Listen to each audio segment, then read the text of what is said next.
দাঁড়ান দাঁড়ান দাঁড়ান, বলছি যে এটা ধোয়া, আমি ধুয়ে আনছি। হ্যাঁ, আপনি এগোবেন না, আগুন আছে তো সামনে।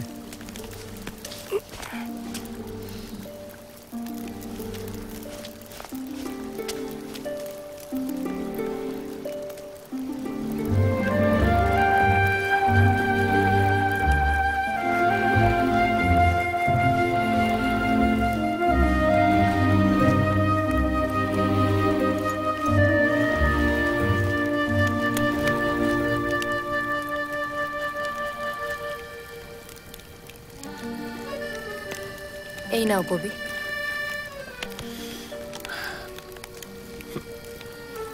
এও ছিল কপালে। হ্যাঁ, ওই মহিলাটা মৌসুমী।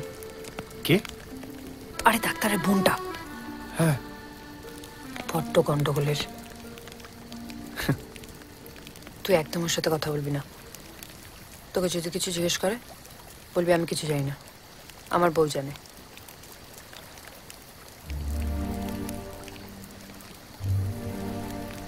কি হলো?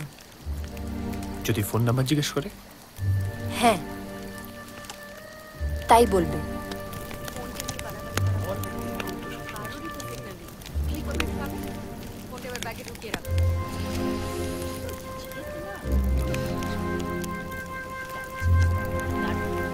তুই খাবি না?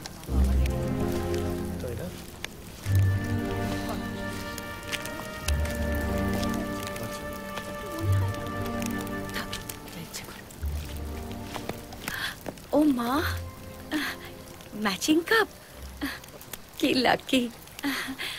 আচ্ছা, এটা সব সময় ক্যারি করেন না সঙ্গে? ওই যতটা সম্ভব। আর এ দেখুন, এটা এটা আমার কাপ। ওই মিনারেল জলের বোতল কেটে এটা বানানো হয়েছে। এই পল্টন, আমাকে একটু চা দাও। খোকন বাবু, আমার চাটা খাওয়া হয়ে গেলে আপনি কাপটা ধুয়ে মাকে দিয়ে আসবেন চাটা। আচ্ছা, মা আপনারও চায়ের কথা কইছে? তাঁবুতে শুয়ে রয়েছেন, কোমরটা বোধহয় ব্যথা করছে। হ্যাঁ, ওই পূর্ণিমা অমাবস্যার দিনে খুব ব্যথাটা বাড়ে, বুঝছেন? মার এইটা খুব সমস্যাটা খাইল, তারপর আমি একটু হইতেছি। আচ্ছা। অপর্ণাজি, এইখানে এত রাতে এই পাথর বালি, এত অসুবিধে, আপনি তো স্টার। সে তো সিনেমায়। আর হার্ড সিনেমায় অ্যাক্টরদের খুব প্যাম্পার করে। কেউ জল খাইয়ে দিচ্ছে, শরবত দিচ্ছে, চুল বেঁধে দিচ্ছে, চুড়ি পরিয়ে দিচ্ছে, সব কাজের জন্য আলাদা আলাদা লোক। But it's not pampering Rajiv babu, it's comfort. আমার যদি চুল ঘেমে যায়, আমি ঘেমে যাই, আমার পোশাক ঘেমে যায়, তাহলে যে আপনাদের ফ্যান্টাসিটাই নষ্ট হয়ে যাবে রাজীব বাবু।